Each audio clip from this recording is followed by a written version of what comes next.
The Western world is in ruin and ready to collapse. The so-called resistance leaders, they rage bait the slaves, pushing their own demise. Stay angry indeed. Black pills of despair rain from the sky. No one can stop the fall. No one can stop Black Chad, demon of despair. Stop putting your emotion into it. Wait, we need to look for alternatives. what's this? Look for solutions. We can't just, give in to despair and this programmed demoralization of the West. Come on, guys. What? You're not full of rage or despair? Fine. I will imprison you in an astral dungeon and keep you away from the others. No one will hear about your alternatives or your solutions or your silly indie brands. No one cares.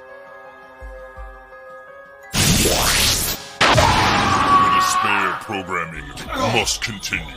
What?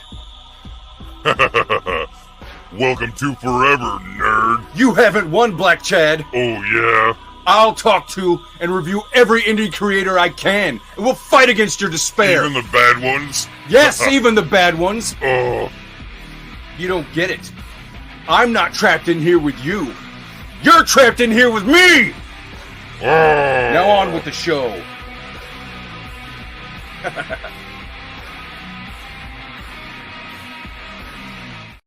Yes. Hail nerds. What's up, guys? What up? How are you awesome gentlemen doing tonight? Doing awesome.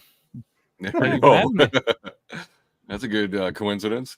All right, enough of the intro. Let's get right to the drama farming, okay? Let's do it. Yeah, let's do it. Let's talk. Let's find mad that. Let's shit. find somebody and dick ride this every post.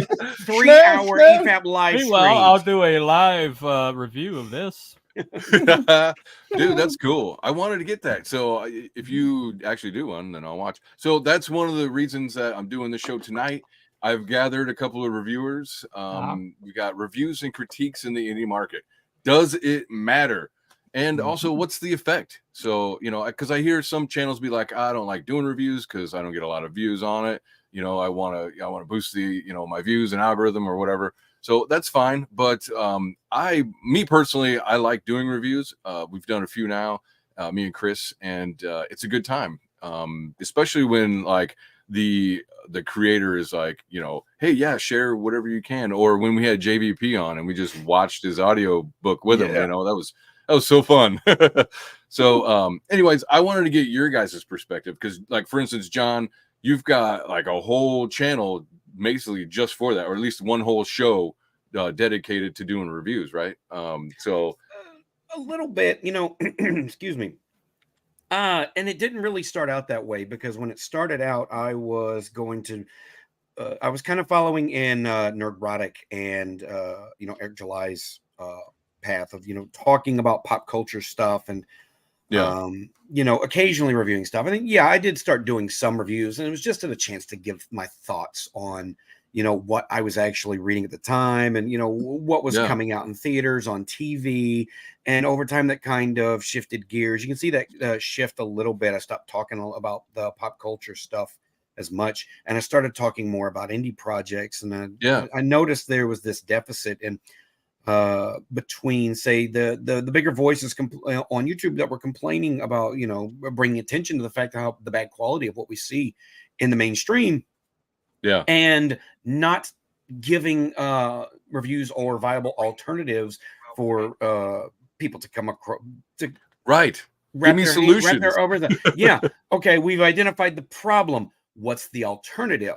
And there's plenty of indie creators out there. What they're begging for more is indie platforms to come on, exposure, so they can promote, talk about, someone to give reviews. I opened up my channel a couple of weeks ago, right before I got really sick with the flu. And I told good to see you up and around again. Yeah, thank you. And I still got like a little scratchy throat. Like 3 weeks later, this sucker kicked my ass. Oh, well, 1 whole week was the flu, 1 whole week was laryngitis, And now damn. I'm still in the recovery of that laryngitis God. a little bit, but I'm feeling better. I feel fine. Anyway, where was I at? You're talking about the everybody with Sorry. you found people to give negative, but you wanted the alternative. Yeah. Trying to give people the Mhm, alternatives mhm, and come up with a good, viable, something different. What do you have that other people want? Because not everybody's got the gumption or the personality to take to start a channel and start their own platform, Mhm. right? Yeah, it's true. And Yeah. what little I can do on my channel is what it is. It's another area where folks can come on. And I feel like, that's helping. I think that's where we're going to start going in the near future. Especially this year, we've got a just absolute drought of content coming, especially this summer. You mean like People are going to be mainstream? wondering, Because indies is popping. Indies Mhm. is killing it, especially in the novels. Indie comics. There's certainly a lot of indie comics. Unfortunately, there's also a lot of indie comics egos. But we're not going to get into all of that. I definitely don't. We've got This drama plenty farm. of that drama. Let's get a shitty take. Let's do it. Let's do it. All of us. Spicy. Time for 4 hours of shit cast, man. Yes, it's the devil. There you go. Yeah. Yeah. All right. Hit the likes. No. All right. Well, so that's one of the We're not reasons leaving that until I I get started this too. $150 in super chats. Yeah. Probably raised. Yeah, that'd be Boost nice. me, baby. Boost That'll me. pay my bills. But Feel the one of the negativity. reasons Let that it flow through you. let it flow I'm through calling you out. that'll get Black Chad real happy. Yeah. Welcome Oh, to no. the dark Give side. into the hate. Yeah. But yeah, so one of the reasons I started this channel originally was to meet people and to just give them a place to talk about their project. Mainly because I wanted to hear what is other people doing, and I had questions like, well, how do you do this? What is this like? That kind of stuff. And now it's kind of evolving into more of, hey guys, let's gather around and talk about the books we do like and why we like them and stuff like that. So, like for instance, last week we did the Lucent, and we got such a great response, from Michael Bancroft himself. Did not expect it. It was not clout chasing or anything like that. It was really we enjoyed the book and we wanted to talk about it. So, anyways, It's a hell we of got a a book. ton of people in the Really good chat. So I just want to go through the chat just for a second. Corey Barton, of course, From 2 but days of course ago. it was 2 days ago, so he may show up. We'll see. Mhm. JVP, what's up, dog? Hey. Oh yes, indeed. Yeah, AC Pritchard At gets least it. there's Yeah, boobs for Corey. yeah, you're trapped in here with the like button. Yep. Andrew Campbell, haven't seen you before. Good to see you. Thanks for coming. What up, John's Longbox? Very nice. Very Nice. cool show. And his comic coming out looks really good. yeah. It's what is it, The Patriarch or something like that? And it's about like a dad figure. It's not like raining, bitching about the patriarch. So Angry feminist. yeah, it should actually be good. So what's up, Time Prophet? Hey. I love it. Here's this asshole. What's up, Chris? Yeah. Oh, whoa. What's up, Herman P. Hunter? Hey. Careful, John may still be contagious. Yeah, Uh-oh. don't cough on all of us. Come. I've recently seen Crom around, so thanks for Hey. showing up. All right, and Mhm. okay, so I guess let's get Well- into it a little bit. Bunny, you've done a bunch of reviews as well, and you I don't know how much you still do, but you used to do a lot of like about writing techniques and stuff like that. Mhm. And now you're doing more and more reviews. What's your experience doing reviews? Mm-hmm. I think we got a delay. My review of Expendables Goes to Hell. Okay, well, my review of Expendables Goes to Hell put me on the map.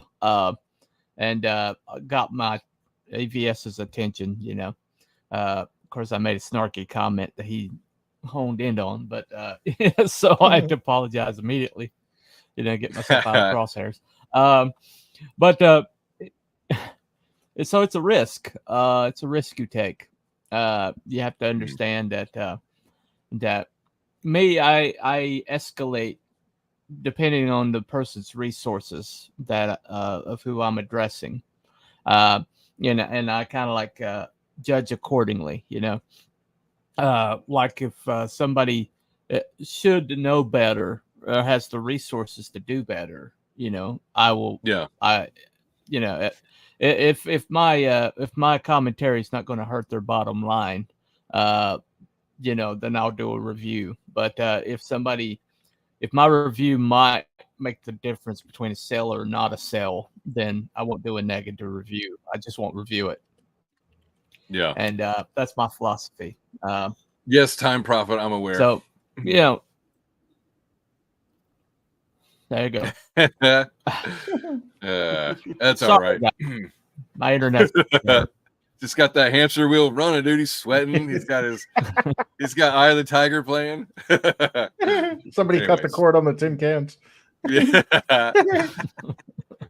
Okay, so I do have a few questions. Why do you guys do reviews? There you go. John, I guess if you want to start. Well, for me, I do it. It's, go ahead, John. Go ahead, John. Sorry. For me, it's really just talking about something I've, had an interest in. We've always kind of bounced these things back and forth with my friends when I was younger. And I've always been very vocal about what I like and what I don't like. And for a while there, I was much more vocal about what I didn't like because I was not being entertained by the things that had entertained me for so long. I've been going off all day on what's going on in the main event of WrestleMania this year. And I haven't watched wrestling since late 2018. You're talking about The Rock and Cody or something like that? Yeah. I'm not going to get started. Finish the story. I warned Cody Bros that wasn't going to Yeah. happen. I warned them that they were going to screw him because they don't like when wrestlers go out there and get bigger somewhere else and come back. They did it to almost everybody from WCW. Yeah. They had some of the greatest talent. I'm not going to turn this into a reviews. I could talk. Yeah, I could go off for hours about this. But really, when it came down to it, I stopped watching pro wrestling because I was not being entertained, and there seemed to be this element within the booking of the company that they did not want to give fans what they wanted. And it's been going on for so long, it's unsatisfying. And that was a bit of a precursor to Disney taking over a lot of the current mainstream franchises we see that are going down, where they bought everything. They bought everything, and they have the ability to do it right, and they don't want to do it right. They don't put in the effort to do it right, and then they blame the fans when the fans complain about it. And and so you can only beat that particular horse so many times.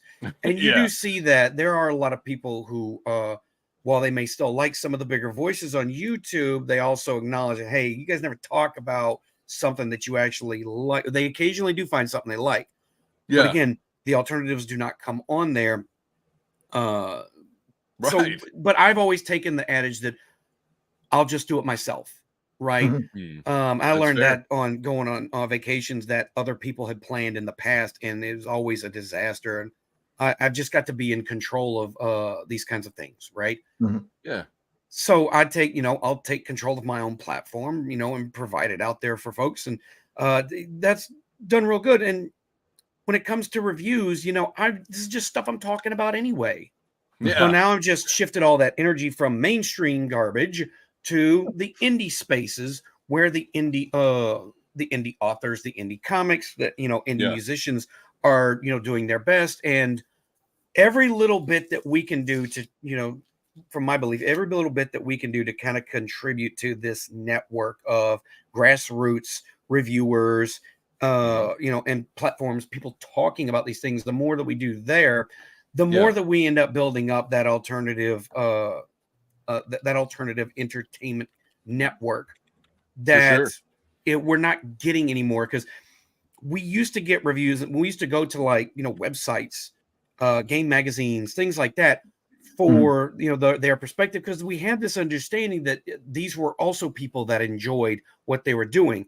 And that is not true anymore either. Gamer pick up definitely like a video game magazine. You knew that. Sure, you're going to get ads and stuff, but a lot of the ads are really just like little blurbs and articles about new games coming out, and it wouldn't be like it wouldn't be chastising you for being, you know, a dude or whatever. It's like, Well- what is going on? You open this up and like, I don't know, nothing's attractive about it other than like, you know, the art looks decent, but it's like the chick looks like a dude or something now. It's like, I don't No, want to see well- that. But I think it's John hilarious that Brianna Wu the other day. I think it's hilarious that Brianna Wu the other day had that moment. Are we the baddies? Yes, Brianna, you're the baddies. Introspection. What's that? Hmm. No, I think Like Derek says, I think we are Well, the the- network. Yeah. The pendulum is starting to swing back against people who kind of drove the culture for a little while. The cancel pigs are starting to realize that they don't have the power they used to anymore. You saw that Yeah. with actual fandom very recently. Got caught on one of his live streams saying he tried to call MegaCon and get Eric July and the Riververse crew booted out of MegaCon Mhm. under the concern trolling that it was dangerous to people and all this other horse shit, and is, you know, total garbage. And it didn't work. Like, it didn't even get anyone's attention.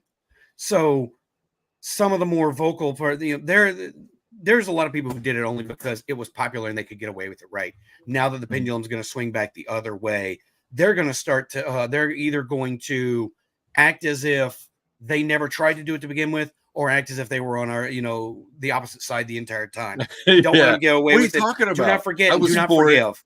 Yeah. Yeah. Well, it's kind of like with a certain jib jab and the mask and all that stuff. Mm, Nobody don't ever get me told you canceled. you had to get it.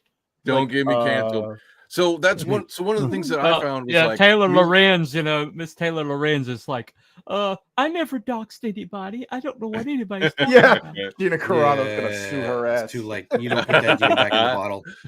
But yeah, one of the things that I found, you know, like me and Chris, you know, we'd be, you know, backstage or even during shows and stuff, like a comment would come up about a book or something like that.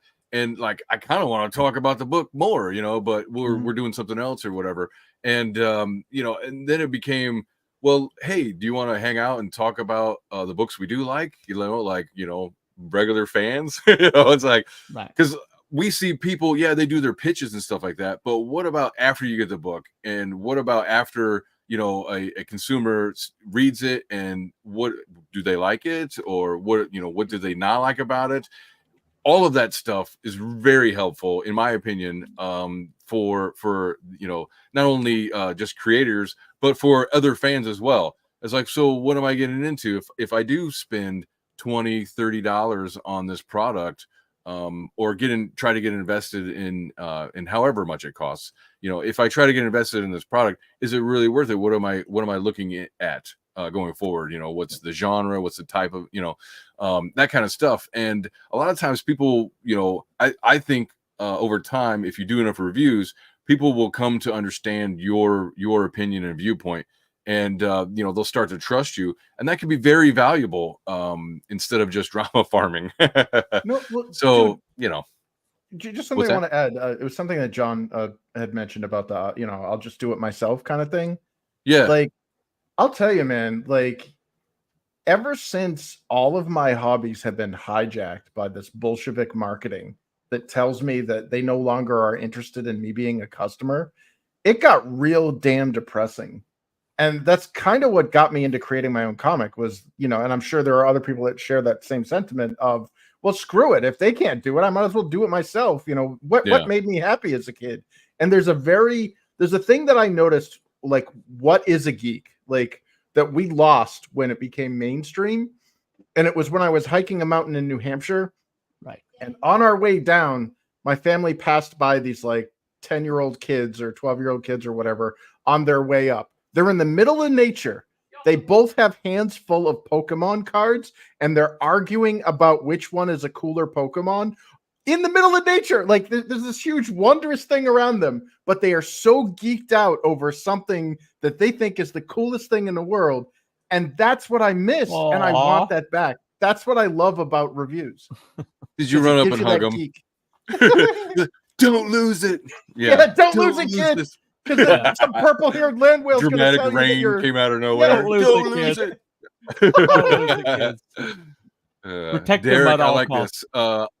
He says, "I'm all for sharing my knowledge. I'm new to being a creator. I need advice on many aspects of creating comics." Yeah, I mean, it's true. It is, it is a technique, and you can get better at it and all this stuff. So yeah, and a lot of the people that are coming into the indie space, like myself, brand new. I've never written comics. I've never tried to adjust to the comic format before. So, or even pitch one, all that stuff is new to not just me, but most of the people that even come on my show. Right. So, we're all basically learning how to do all this stuff because mainstream sucks. And the people who talk about mainstream is old. It's really old, and I think the numbers are starting to show that. So, anyways, creators outlet. I miss indie comics on deadlines.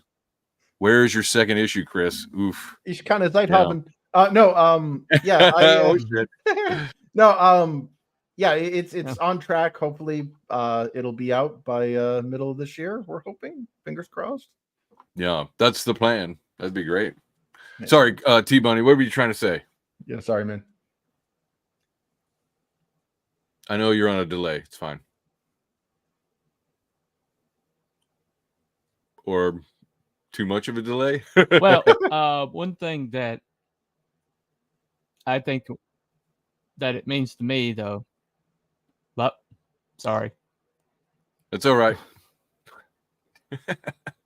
Try refreshing your page when you hear this. sorry, guys. No worries. But one thing it means to me, though, is I'm kind of obsessed with. Right. Sorry. But I'm obsessed with what's next.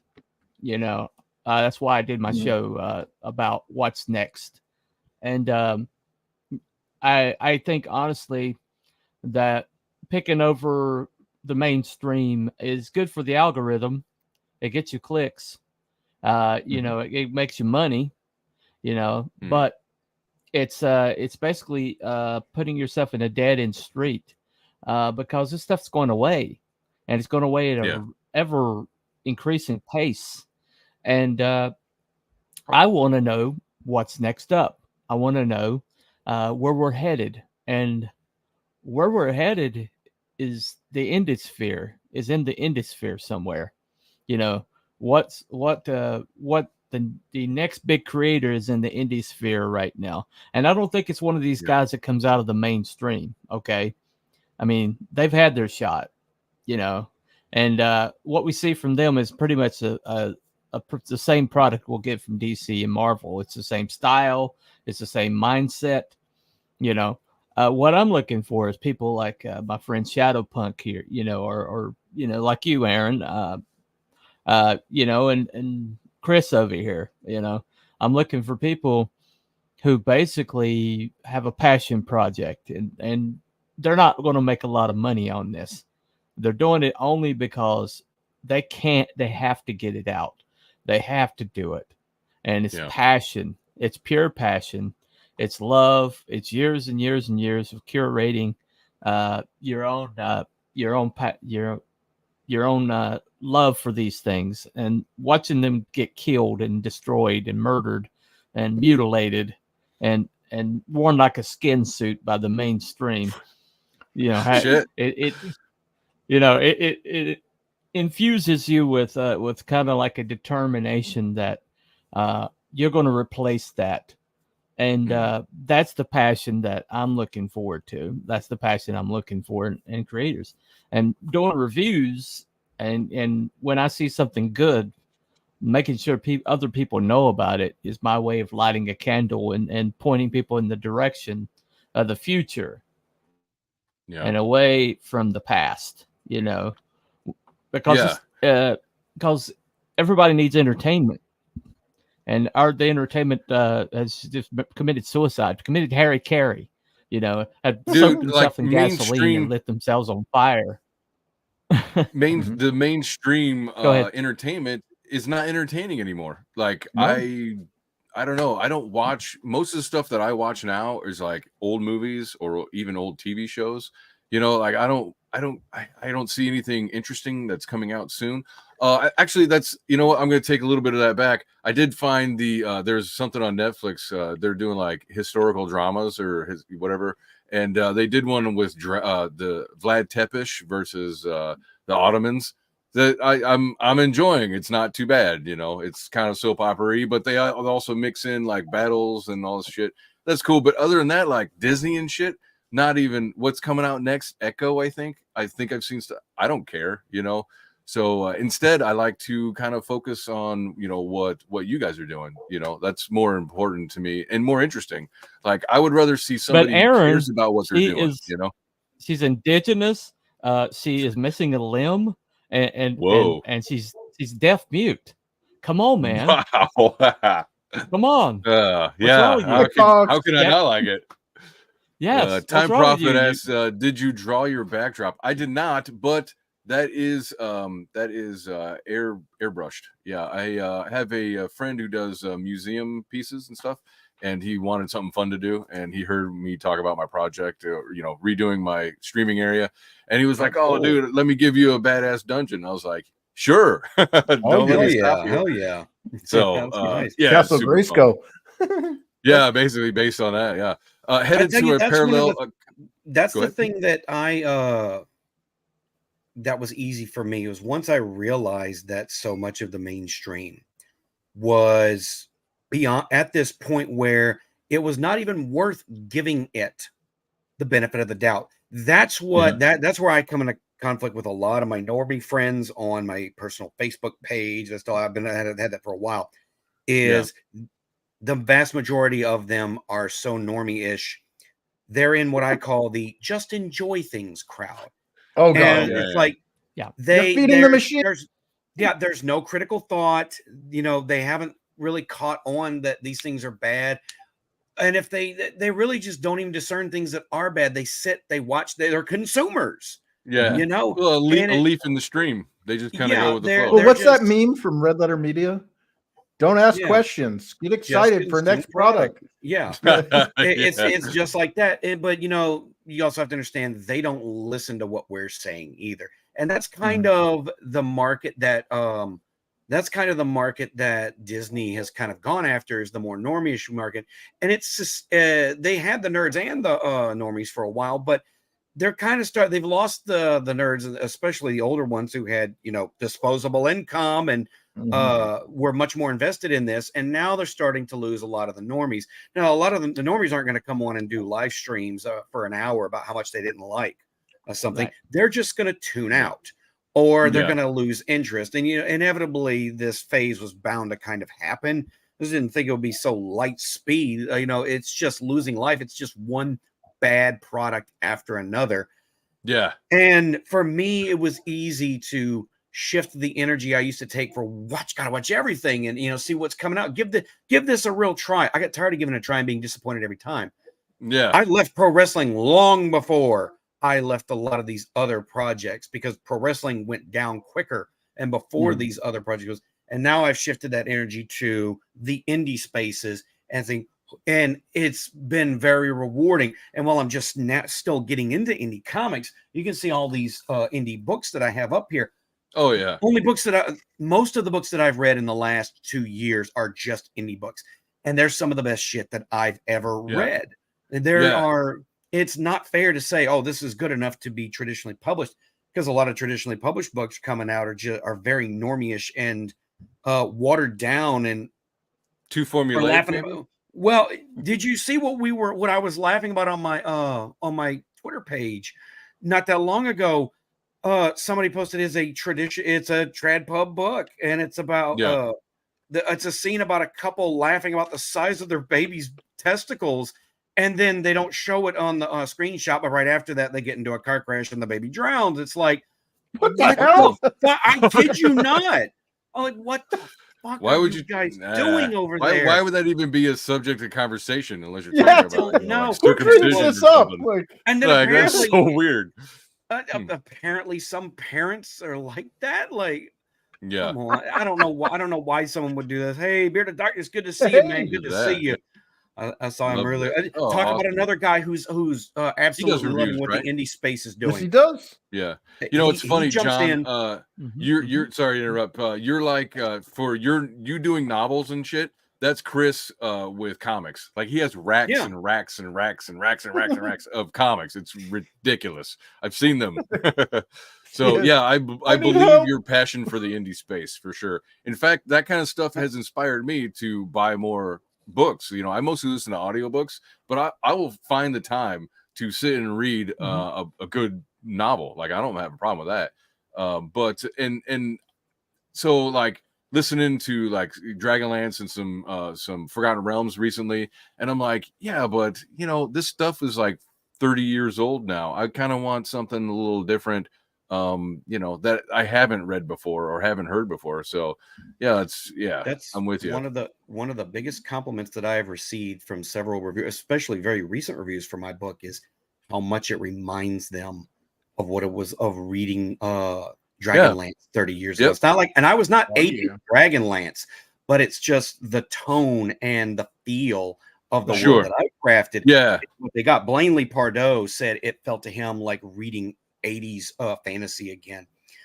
Nice. And Right. Mhm. Yeah, other it's guys and who- it's reviews like that that I'm like, man, I should definitely, because like, you know, obviously I know you and I see you often online, all that stuff, and I see your book for sale and stuff. But when I see the reviews come back and it's like, this is really good and this is what it's compared to and things like that, I'm like, man, you know what? Let me, like I was just saying, I was listening to old Dragonlance. You know, I'm not interested in after like, you know, 6 or 7 books in Dragonlance. After that, I'm not going to Yeah. read the other 100. You know, I'm not going to do that, or 200, it's however many actually they are. 200. There's Yeah, 200. exactly, or 200. Damn. So instead, I would rather say, you know what? Let me back John. Let me see. They're not all the they're not story, all you know? by the same 2 authors. They had a lot of different side novels by They did. other Oh, yeah. novels. Yeah, Like it actually Knack. put the expanded universe to shame. Yeah, it did. Well, it's also it's like that. Remember Yes, it that. You know, remember the deep magic. You know, you weren't there when the deep magic was written. I was. You know, you know, it's like especially Gen X. You know, this particular generation. Yo, We were basically raised and suckled on like pop culture. You know, we were the generation that that was raised up in Star Wars, raised up into the toy revolution, raised up into the cartoon when the cartoons So were petty. like at their peak. You know, Yeah. we remember all of this stuff when it was brand spanking new. And so we're the biggest enemy that they have. We're the biggest the when they talk about getting rid of the toxic masculinity, they're talking about us. You know, Yep. we are That's exactly who what they're they're talking about. the And, problem is and the and the audience. Oh wait, he's 10 seconds ahead of us. oh, I'm sorry. Oh But it's- wait, you've caught up to us now. It looks like. Hey, Yeah, yeah, it sounds okay. like it. There goes. There goes. The point I was Hamster gonna got, make was hamster got some water. But we're the all I'm ones saying that is have the disposable income, the time, and the interest. This new audience they're courting is flaky. The new audience they're courting was only into it because it was popular. And as soon as it's not popular, they're tourists, and they're going to go on to whatever the next thing is. Mhm. I think, like Razorfist says, the stuff it's not going to be as popular. It'll still be around, but it's not going to be part of the cultural zeitgeist. Maybe, hopefully, they'll move on to something else, something not in our wheelhouse that they can obsess over. Well, I mean, if anything, it shows a culture that's in decline. Like, I mean, if we were to take a step back from just the media we consume in our entertainment and look at it from a bigger picture, the Zoomers, whatever the alphas or whatever the hell's coming after that, thanks to psyops and things like social media and rapid dopamine hits of things like TikTok, these kids don't even have the attention spans for long form media. They can't even, like, imagine what the extended Lord of the Rings editions from 20 something years ago would do to those kids. They'd be on their phone. They'd be like, they wouldn't even care. Yeah. This is like an epic story. It's like the second most printed book following the Bible. And like, they don't care. I laughed about a meme somebody posted earlier today about laughing at the Zoomers don't have the attention span. Like, the Zoomers were complaining about the JRPGs of the Super Nintendo era, and the mocking response was that they can't understand the simple pleasures of a slow build to a satisfying climax. in a story, you know. It's and we do, and like what you said, No. Chris, is 100% right. I got 3 kids. One just graduated high school, and he's more interested in what's on YouTube than watching some older shows and movies. He's starting to, you know, become a little bit of a movie watcher now. But my 10-year-old and my 6-year-old, there's almost nothing that they will sit. I've tried showing them some of the cartoons I grew up on, the 90s ones that are really good, and they'll watch it for about 5 minutes and they wander off. They can watch some regular show and some Gravity Falls. Yeah. But like regular show episodes are 11 minutes long, and they can stand that. In Gravity Falls is about 20 minutes, so that's about the closest they get to just a traditional show and watching it. But it's also got its, you know, wacky zany appeal to it. So they don't. Otherwise, they're watching YouTube videos, and they are watching, you know, stuff that I do approve of that kind of fits their attention span. They scroll through shorts on YouTube. I will say, my kids love Looney Tunes and Tom and Jerry, so I'm like, right on. At least you guys got good taste. And I just raising them right. To time, but you know, it's all right. There's, you know, a couple of things. It's like, but and then there's always old reliable, good old SpongeBob. Somehow Palpatine lived. Yeah, you know what? That's what I'm saying. Or Ren and Stimpy if they're a little edgy. My younger ones didn't like Ren and Stimpy when I showed it to them. Like they didn't get it. Well, you know, you got to remember, like that era of early 90s was, it was that whole era of the 90s from the beginning to about the middle was all about like gross out content. And very much of its time. It's not as appealing now. The creator of Ren and Stimpy, then. Don't want to be disappointed.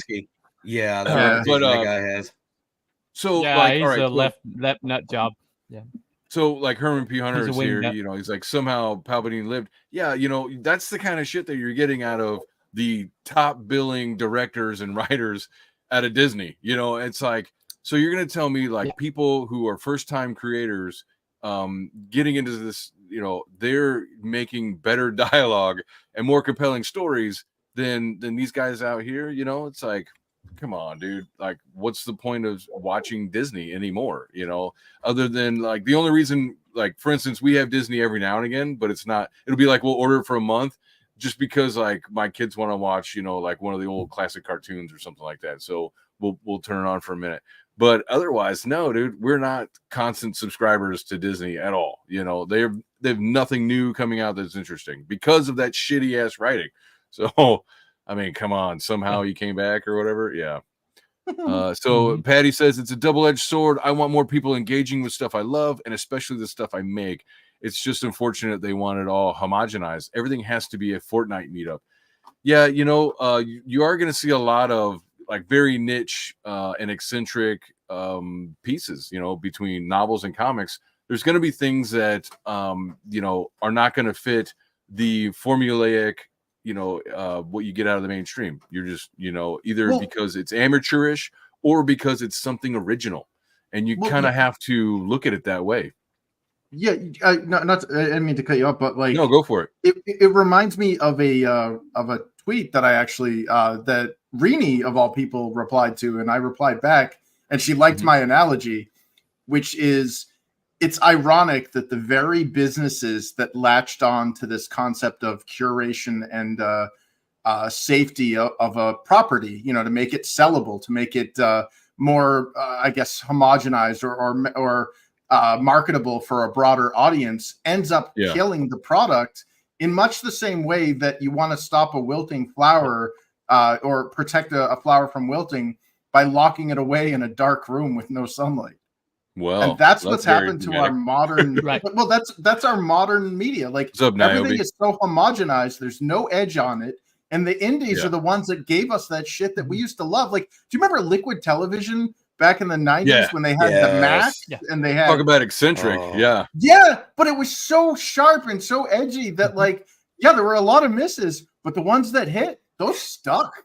Like those. Beavis and Butthead was born on Liquid Television. Well, I mean, hell yeah. Good point. Yep. Good point. I remember that Aeon led to Flux the- just confused the crap out of me. Yeah, that was weird. But it was compelling to watch. You know, yeah, because there was nothing else really like foot that. fetish The thing. anime There's boom nothing had else. not Foot really fetish hit the thing. U.S. by What? that point, so you know the it dude was with the swollen head and all that shit. See, Yeah, the that head. was That was like hilarious. indie getting exposure. You know, that was it Yeah. getting exposure and being shown to be potentially avant-garde. So it's like, yeah, let's see what's the you know, the front of the line doing, you know. Mhm. And I think that's going to be found in indie, especially now, because all the mainstream stuff is not just formulaic, but they have to conform to categories and boxes, box checks, just to get through, you know, just to get it produced and made, you know. And I thought it was hilarious. I just recently saw this clip of, was it that the guy that did Thor? He's like, maybe I should read a Thor comic to figure out what we did wrong. I'm like, Oh, I don't know, buddy. fan. It's a little late Well, now. remember that Now that you all that crashed comes it. from Kevin Feige. Don't Yeah. don't read the source Don't read it. material, which is Mhm. Make stupid up and your own. insane to me. Don't read it. And I find it ridiculous that Disney is one of the richest companies in the world and they cannot afford to hire better writers than they have. It is Yeah. absurd. Now, Yeah. from my point of view, indies is going to be a place where they're going to start farming talent if you have indies that are, you know, have enough of a social media following to kind of really start to raise attention from more mainstream eyes. Now, inevitably, some will, you know, you have that whole thing with indie musicians, you know, getting contracts and, you know, are they sellouts? Are they just trying to pay the bills? Are they real musicians? You know, that's a whole, that conversation can be had. I don't blame anyone for wanting to, you know, be able to pay their bills for a while, but I do Yeah. think indies have a lot more heart. And in the indie, in the novel spaces, in the traditional publishing, you're already seeing traditional publishers tell some of their lesser contracted novelists that they have to increase their social media footprint. Mhm. Or I Yeah. heard from somebody very recently who was querying agents, which don't query agents, kids, by the way. That's just another Do you need layer an of someone agent anymore? taking your money. Yeah. So Do you anyway, really need an agent? It's everything is so decentralized anymore with the internet, and I mean, look at us, completely decentralized, you know. And right. And not only are we not working for a major publishing house, but we all have our individual shit going on, you know. So it's extremely fractured, but yet Right. we still come together and we can talk about this shit and Well, share each other's projects. the thing that built into the mainstream are all these checks and balances that you have to go through to get your product out to the market. Mhm. That's not there. And independent comics is always going to be on the leading edge, okay, because it can pivot just like that. Mhm. And you know, good example. Tonight they're celebrating She's anniversary. Nice. And Good for him. and also Lady Death came out the same year, Oh, and nice. it's Brian Pulido and Billy Tucci. Okay, and the odd thing about it is Billy Tucci couldn't get spit on in the mainstream if he was on fire. Yeah, Because I think he I know came- that. Yeah. Yeah, he came out of an art school background. Right. Like Yeah, he was like in fashion fashion. Yeah. Yep. fashion design. And so the people that were from the Kubert school just like sneered at him, you know, and looked down their nose at him.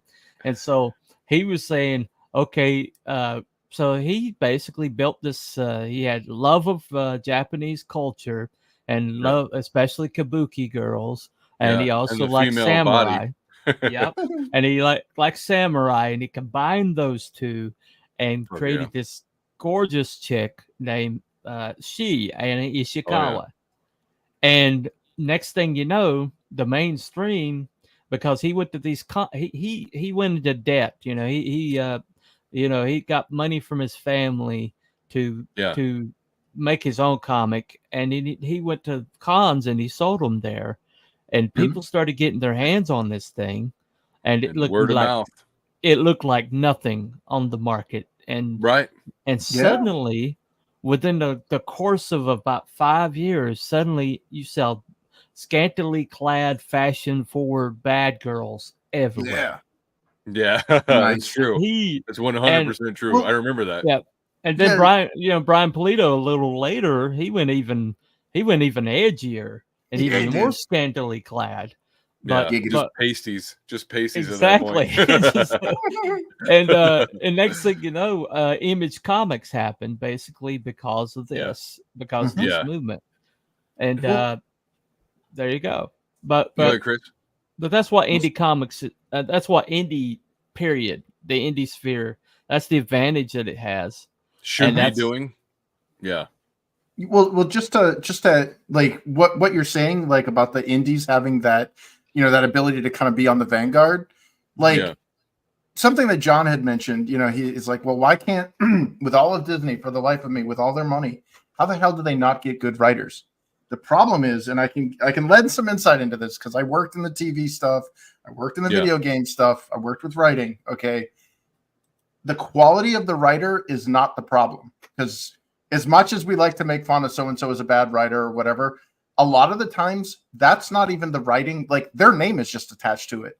And the Right. reason Yeah. why, if you looked at these latest MCU movies, they get these directors and these screenwriters that like worked on like some weird indie thing or some weird like whatever, and it's like, Yeah. how the hell does that guy go and direct a freaking blockbuster movie? And the reason why these movies suck so bad was what I was saying earlier about all of the corporate interference, the corporate meddling. They have to basically feed their script through a bunch of loudmouthed, out of touch, rich, overpaid, worthless sycophants in a Yeah. boardroom across this long table, almost like some Rube Goldberg machine of garbage.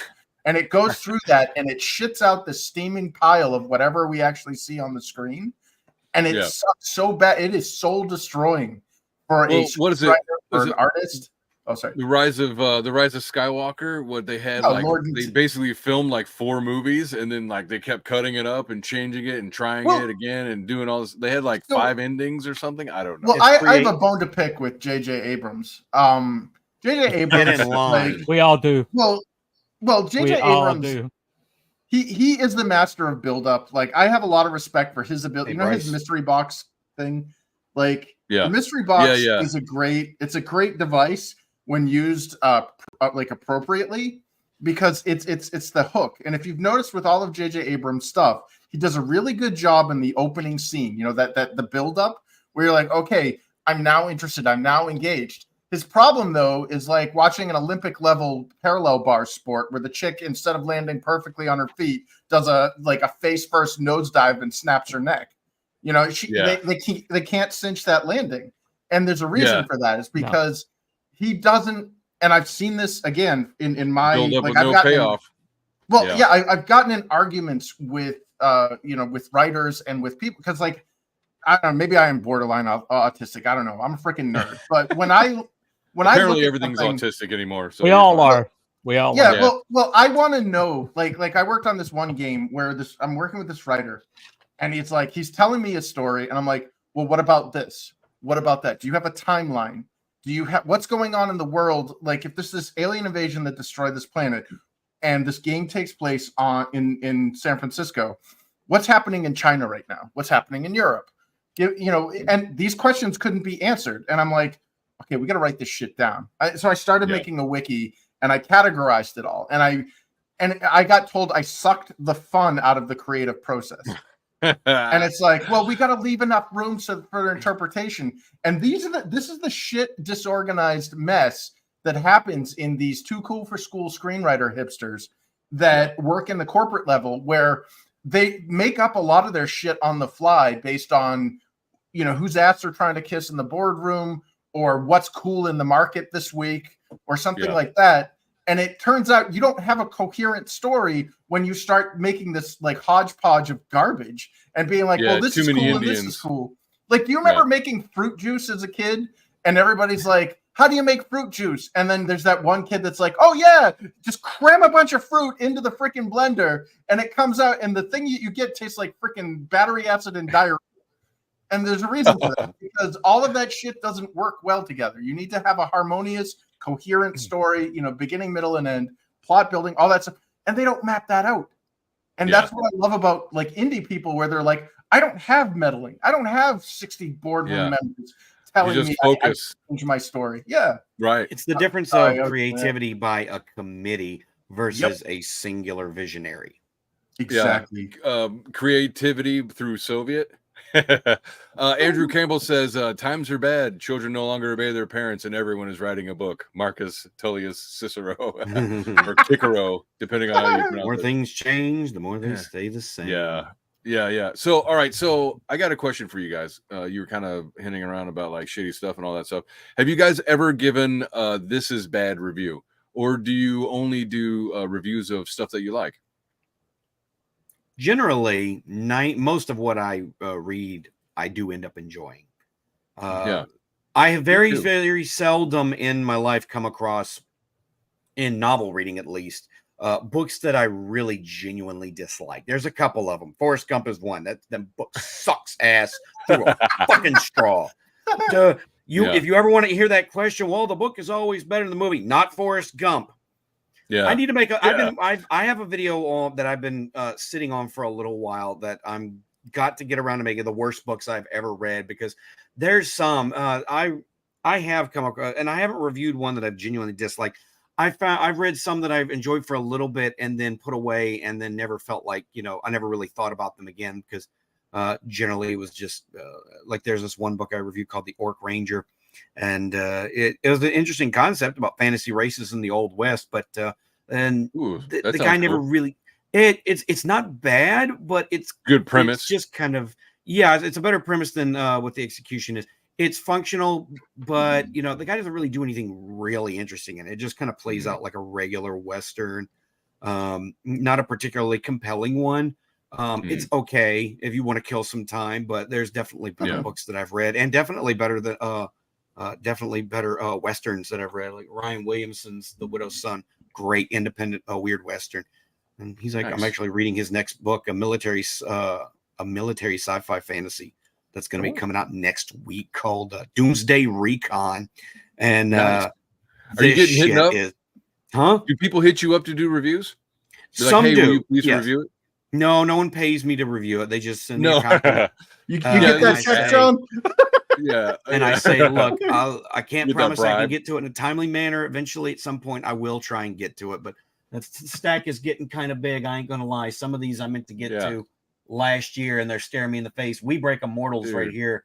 Man, this sucker. This was one of the first big indie books that I bought, and I haven't read it all the way yet. Oh, shit. Yeah, it takes a lot to sit down and go through novels, but shit, dude, you tear through them, so I get it. Resident One says, the creative process is messy and isn't right the first time. To get that first-time video, it sometimes takes 257 takes. Oh, yeah. It's not bad. That's just reality, even for creatives. Yeah. I mean, we're in the process of learning as we're creating, so that happens. It's just it's the way it's going to be. You can jump on and watch it happen if you like what the person, what their prose, their art, whatever it is. Stick around. You'd be surprised. You know what I mean? So sometimes it just takes people to back and show, I like what you're doing so far, and man, you'd be surprised what an indie guy will do. So do you guys ever add criticism? Like you said, okay, I like the book, but here's some of the things that I didn't like or could be better. Do you do that, or you try to avoid that for like feelings or whatever? Whoever. Well, I honestly, if there's no critique, then I don't think you have add any value. And usually, that's not being negative. That's just like, is it doesn't there have to be anything negative that could be done better? And most of the time, I find one or two things that if I were the creator of this, that I would do differently. And that's of course everybody opinions are like buttholes basically. But at the same time, I will say, but you can have critical. You can have technical criticism as well. It was like, oh well, this was poorly handled or whatever. Well, I think that's totally fair and open game. Well, like a good example would be, the last book that Ethan put out, the Wrecked Planet. He had one character who just telegraphed the whole entire time that he was a bad guy. mean, just the whole entire time you knew this guy was a bad guy. And so when it Yeah. turned out, when he betrayed at the end, you knew it was coming, and there was no surprise there. And so my note for him, of course, he's not going to take my advice, but you know, he don't take anybody's advice. But if he were to take my advice, then if he had just changed that one character and just made him a good guy, or at least seemingly a good guy, or at least a guy with some integrity, just not had just absolutely telegraphed that this guy was a bad, this guy had felonies. Yeah, they want to see the heel turn, right? Yeah, if this guy just if he hadn't advertised that, then the book would have just absolutely been one of the best books I read last year. And it's your sudden but inevitable betrayal. Exactly, exactly, and something like that, and that a beta reader would have picked that up, right? But the thing that I think is really vital for what we're doing when we say, we give a value judgment, and it seems like you're being negative, I got told the other day that that my my critique of that if somebody is going to be big in this space, then they're going to be the first thing that people see. And I wish that I hope that it's the best foot forward that we have. And I don't think some of these gigantic projects are the best foot forward that we have. And I was, I was basically like, how dare you, all these people like it, so who are you to say so? But who am I to say so? Especially off-putting from when you're looking on the outside looking in. And what you end up seeing is a bunch of competing and warring fan bases of bigger voices. That's what a lot of it is just fan bases. But I'll say that the real success will come from word of mouth, grassroots, right? Like you were talking about, Tbunny was talking about was she, sure. I mean, this is obviously fast forward like 30 years or whatever. But like today, it's like, sure, we'll say I've got 100,000 followers now all of a sudden, and they all buy my book. Awesome for me, but if it doesn't spread outside of those predictable 100,000 fans, it really doesn't do much. Like it's got to be word of mouth. This is actually a quality book. Hey, you got to check it out. Hey, what are you reading? Hey, check this out. And somebody who hasn't even heard of that, then it'll really catch on. Like with she. The way I see it is, it's almost like the analogy of like trying to start a fire. Like if you got your own little microcosm fan band or fandoms, you're preaching to the choir. It's like basically like starting a fire with just kindling, and you need to get those logs on the fire that burn longer when you're gone. Like ultimately, your goal should not be to cater, to the flock. It should be it shouldn't be the immediate sale either. It should not be, hey, I got a product, here you go. Which you can do that. That's not a problem. But it's not something that will have staying power. Because I produce a product every day, and I flush it. You got to keep putting that kindling in, and it exhausts you, especially when you don't see the growth. I mean, in business, you either grow or die. Like stagnation is not an option. Yeah. And Resident One says, go ahead. Oh, sorry. Oh, I'm sorry. I can rant. Resident One says, I've gotten a few buys off of bad reviews of my book. That's hilarious. Good for you. Yeah. That's really great.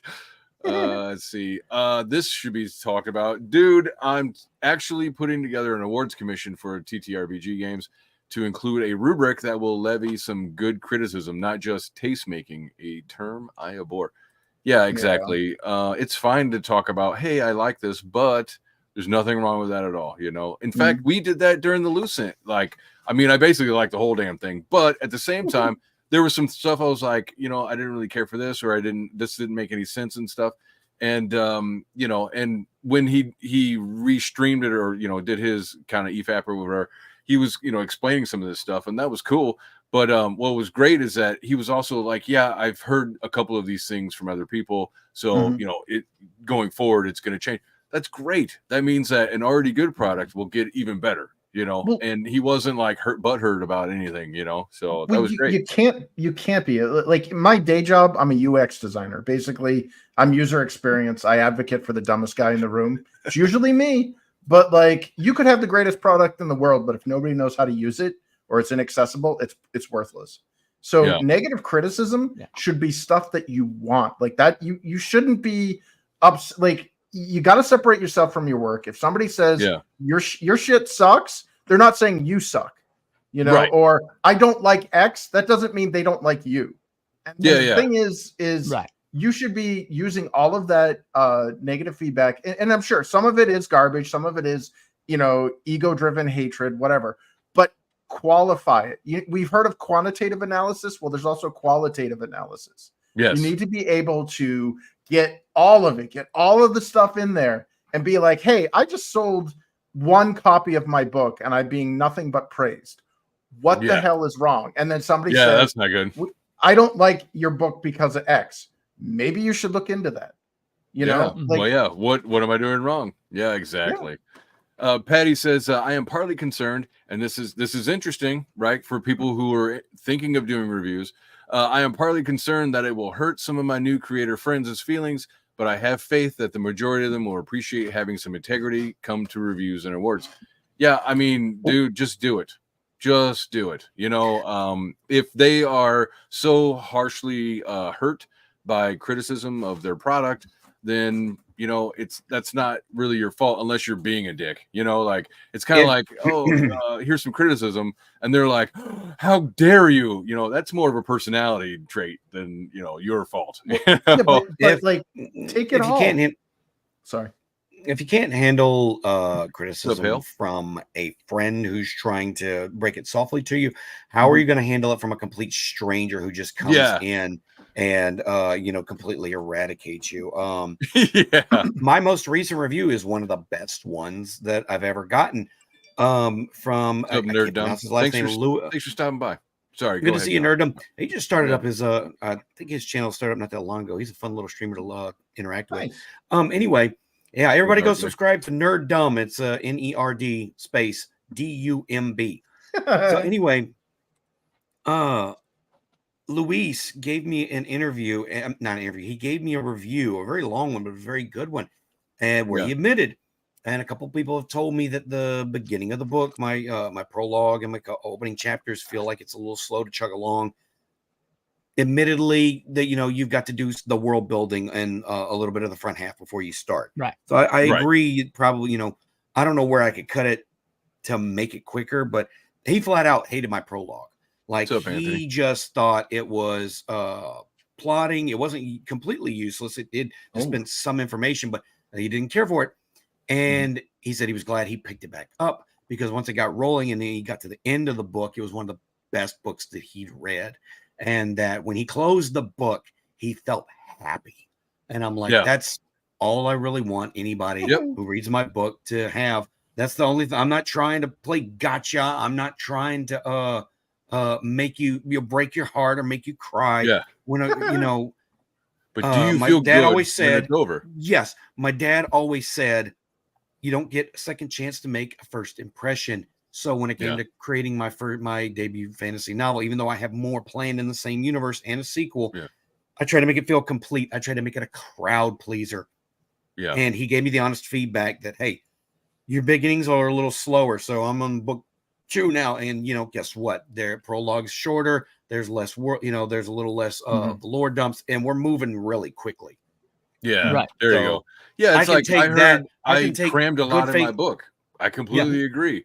But at the same time, people are like, I still like the characters. I like everything that's going on. The writing's fine and all that. It was just very crammed, like a lot of plot going on, which I completely understand because it's the beginning. It's the intro of the story. And, I got to learn pacing a little bit better. But when I first started this project, it was like, I only have so much, time and opportunity to even put this out there. I didn't, as I get into this now I see that I'll be doing this for a very long time, probably slowly putting out my product. So, I don't have to feel like I need to put it all in, right there, right away kind of stuff. I can take my time. I can tell the story in a good pace and not overwhelm people. You know, some people, so like people with ADHD are like, oh, this is great, you know, but other people are like, yeah, there's a lot going on right away. It's like, fair enough. I completely agree. And I the completely bottom understand. line is do you have a standard? Yeah. You know, do you believe that there's something called quality? Is Right. there a level that is like up here that you're aiming at? And Right. the whole entire, you know, it's basically participation ribbon. Okay, the Yeah. whole participation ribbon culture that says there is no first, there is no, you know, this little kid right here who just sat on their butt and played video games and didn't exercise should get the same medal that this kid over here who ran every morning, you know, and Yeah. is in best shape, is in really good shape and really tried. You know, we should give them the same gift or the same medal, and Yeah. and I've so been in a the union. I know what bottom. you mean. Yeah, so the bottom line, though, should be, and you see this all throughout culture, you know, that some critics won't critique a certain thing because of a certain identity or whatever that this Yeah. person God. has, you know, Protected, yeah. or this, Yeah. you know, and we see this Yeah. all Can the you time imagine now. if Bancroft didn't like what we had to say? Like he, you know, Right. yeah, that would have sucked. But at the same Well, I time, mean, like, you know, it's completely we still destroyed said, criticism, and when yeah, the moment that people stopped believing in a standard or stop believing that some things are good and some things are bad, the moment yeah, that they've homogenized everything, they destroyed the culture. Because mm, when we all agree that this is the superior movie to this over here, then this movie gets put in all the best ofs and things like that. You know, yeah, what that does is that means that somebody is going to try to work to achieve that level and use that as their template sure, Yeah, and strive inspirational. for that. Exactly, and strive for that kind of. And what that does is it causes excellence. How many yeah, great movies do we have now because somebody watched Star Wars as a kid and wanted to recapture that in their Mhm. work? You know, or some Steven Spielberg movie and loved his style and way he related to people and just decided that they wanted to put that into their stuff. Well, don't yeah, forget Spielberg and Lucas themselves were inspired by the Saturday morning serials that they grew up on. And basically, yeah. there's a video out there Flash somewhere, I don't Gordon. know where it is, where basically someone took all of the inspirational, all the serials that inspired Indiana Jones and basically recreated it shot for shot, pieced together from That's hilarious. old black and white adventure serials that they I'm they had sure. grown up on. Hey, Yeah. look, I'm here, an independent published author. I was inspired. I got drawn into the fantasy genre by Dragonlance, and now I've Mhm. got a book that people are saying reminds them of what it was like to read old school fantasy Dragonlance. Right? Yeah. For my last thought for here is going to be because we're going to be. I think Yeah, we're I gonna let wrap you it know. up. Yeah, for too long. Yep. I got another 10 minutes at least. But my little thought that I want to get out there is this: we've seen that both the Corpo Entertainment and the Corpo Press that kisses their ass for access. Yeah. The point didn't get to make a little earlier was we've seen that the websites and places where we used to go to for reviews, because we kind of trusted that these were the same kind of people that we were. They're not anymore, and they Nope. haven't Yeah. been for a long time. No. They No. are essentially They hate us. glorified bloggers. They are activists, and they're only doing it because they're failed. A lot of them are failed journalism students, and this is where the popular eyes are. And a Yeah. lot of their venture capital is running out now. Mhm. But with social media now, we have what we used to go to them for. We trusted that they were nerds and gamers and movie watchers like us. Right. But now we can talk to each other about this. We Yeah. don't need them. That's right. Indie reviewers have a level of authenticity and genuineness. And that, my friends, as I've always said, is the gold standard in the indie space. Genuineness, authenticity. I am who I We am. live this Yes. life, real, recognize real. Okay. So Mhm. we have the chance to, be able to give our voices and our opinions out there. And I'm not trying to shape anybody's opinion on anything. I'm just giving my thoughts on what I read. When I read something, Yeah. I generally like it for different reasons. Every book up here that I've read and enjoyed, I've enjoyed for different reasons because these are different kinds of fantasy. Here's a grimdark. Here's a classic fantasy. Here's a weird western. Here's another. Here's a progression fantasy. Yeah. I like them all but for different reasons. For and what different I'm going to reasons, tell yeah. you Just like all is my exes. what I liked about it. And generally, when it comes to the critical part, where I feel they could improve, and I'm going to give that in good faith. And you need to have authenticity and genuineness to be able to give good faith criticism. Yeah. Yeah. When you No, give it that's in great. bad faith, it is disingenuous. And Yeah. that's why some critics of some bigger voices are people that I'm just not even going to go near, because guess Yeah. what? You've proven that you are disingenuous in your criticism of somebody. Yeah. So I don't trust you now. Yeah, it's like if you're just gonna shill for clout or you're just gonna shill a buddy or whatever, Yeah. I mean, that's fine. Now I know. I'll show my buddies, but I'm still going to give that good. Well, faith you know what I'm criticism. saying. Yeah. All right. Resident One says, as a reviewer, your integrity and social capital is all you have, and I agree. Yeah. If you soft pedal bad material, people will no longer trust your judgment to direct them to good works or warn them of bad. Yeah, exactly, and that's why. Sure, you can like something. But also say, hey, but this is also in there as well. So if you don't like this, then watch out. Right. Sorry. Liking something is different than critiquing it, right? I disagree. I would say, like, I love Judas Priest, right? But I'll still, like when I was a teenager, first getting to Judas Priest, me and my friend would just make fun of it the whole time. And a friend of ours, the guy, an older friend who basically introduced us to Judas Priest, was like, "Man, why do you guys make fun of Judas Priest so much?" And I'm like, I don't know, because we like it. Who likes yeah, Roadhouse? Who likes Roadhouse? I like Roadhouse. I watch it anytime it's on. I could critique it on. I could tear it apart all day, but I watch the movie every time it's on. Well, that's because there's a saying. I think it was. I remember we attributed it to Razorfist, but I know he got it from somewhere as well, which was the opposite of love isn't hate; it's indifference. Yeah, and if you care enough to invest the effort to criticize something, it means you still are investing emotional effort into it, and you still care about it. If you didn't care about it, you wouldn't say anything. You'd be indifferent and you wouldn't even pay for it. And that's what bothers me about all of these, like the doom tubers now, where they'll like, oh, look, Kathleen Kennedy is destroying Star Wars. Listen to my 90 episodes talking about the latest Echo from Marvel. It's like, we know it's shit. It's just Disney. I consider that a third-party Disney show as well. Now, I will say, in their defense a little bit, there is a need for bigger voices to kind of call this out. And whatever you feel about them, they have made an impact. The people in power are aware of them.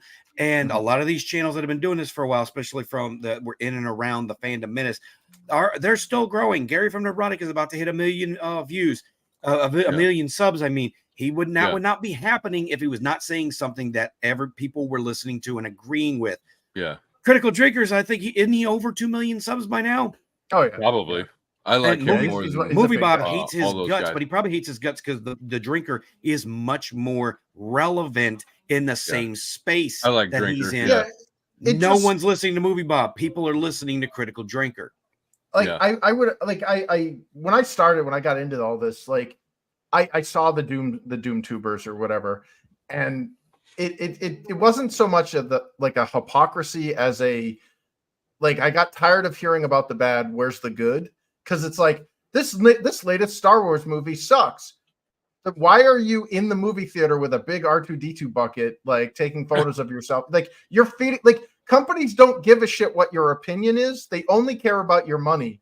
And if you're feeding the machine, it could be a hate watch or a love watch. It's still a watch. Like it's still, and that's why, again, the indies, I don't like modern fantasy. I don't like how they destroyed Dragonlance. Well, guess what? Now we can look at something that brings us back to, harkens back to that reading of Dragonlance. Yeah. Like, like that's, I love, don't give me problems, give me solutions. Like I love when indies are like, look, my book feels just like the stuff you liked. You want to fly, you got to buy. Like, I'm like, okay, book me up. Well, in that vein, who's it? I can't remember his name off the top of my head. Mad Ruth, I think it is. He did. So he's doing Soul Tech, which I'm waiting on because I bought that. It's it's supposed to be an answer to Star Wars. It's like, did you like Star Wars? Well, guess what? Here is a comic that's in the vein of Star Wars, but is not Without Star the Wars. feminism. Without the Force is female, that kind of shit. So I'm like, cool. Let me check it out because there were aspects of Star Wars that I liked that I saw in other things that Disney has done, but they have not stuck the landing on a lot of it. So, but that's a whole other thing. So I'm like, sure, let me pick up some Soul Tack. Let me see what that's about. So there are things in the I indie just space. saw that too. I just saw that while we were live. Yeah, Soul Tag. yeah, I bought like That's 1 through great. 4 because I'm like, all right, let's see what he's got to offer, and he's a cool dude. So it's Yeah, like yeah, I would yeah. rather be, that's one of the great things about the review and interview channels is that you get to know the creators. It's like I've said this a million times probably, but like people when people buy, at least half of what they're buying is the creator. So Yeah.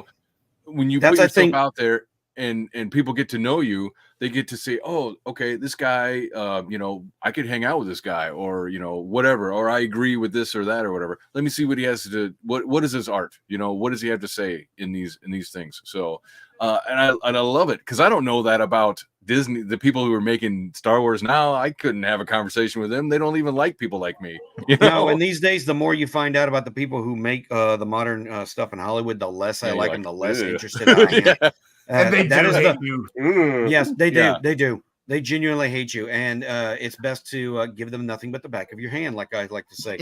The greatest lesson that I took from EBS, and I'll always thank him for this, is when I heard him on a live stream saying there is no barrier between you and your audience, and that to me is the best. It's the best advantage that we have as indie creators and reviewers. There's no barrier. There's no middleman. There's no media complex to get between you and the consumer and the people who are begging, and they are out there begging for what we have. Now, we don't have the kind of big channels that some of the bigger voices do, but we can't tell them what to do with their channels. What we can do is build up what we have and try to grind to that. The more we support each other, the better of a network that we have. Yeah, that's awesome. Yeah, I guess let's go ahead and wrap it up here because that was great. I was just well put. Because sure, I'm not trying to be the next Friday Night Tights or whatever, but at the same time, I want to just talk about shit I like. Like, hey, this is what I'm into. Anybody else want to talk about it? And that's what's brought us here today. As reviewers, I think we all do that. So any last words? And by the way, guys, whoever's watching, go check out all the links in the description. Check out all these guys' projects, see what they're up to. Go chase down their channels if you don't know them, or their books and comics and stuff like that. So and help a brother out. So any last words from any of you?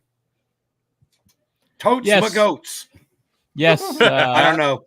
That's the first two words that come to my mind. Fair enough. We did. We're next. We're what's next. Yeah.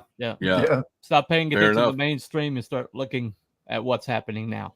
Yeah, this is where it's at. This is going to be tomorrow. So, all right. I guess on that one, I will say, I'll end it on this. Hold on. I'll end on this. Instead of a joke, I'll end it on this. Guys, 2024. Last year, there was a writer's strike, and then after that, an actor's strike. Okay. There's going to be a content drought this year. Hollywood's gotten almost nothing. Marvel's got one movie for this year. Yeah. One movie. Now, it might be good. It might not be. Don't know. Don't really care. We'll see. But a lot of what is going to come out is going to be either rehashes of stuff we've already seen, hardly anything that's going to be new, and it's going to run out real quick. It's going to be sparse, spaced out. People are going to be looking for stuff. This is a year to really up your effort as much as you can. Okay, this is the year to get it done. Don't wait for next year. Don't wait for the year after. Don't wait for some crash in Hollywood to happen. Start building now so that when the right time comes and you're in a position to say, hey, I'm sorry you didn't like that show. Guess what I've got? Yeah, for sure. Yeah. Yes, this is where this is the cutting edge. Just look for it, and you're gonna find it in the indie space. Like whatever genre, whatever trope, whatever archetype, whatever style that you like, somebody's out there making something that you're probably gonna like more than whatever you're gonna find coming out of Hollywood. So, and I guess on that, I'm gonna say enough talk. Enough talk.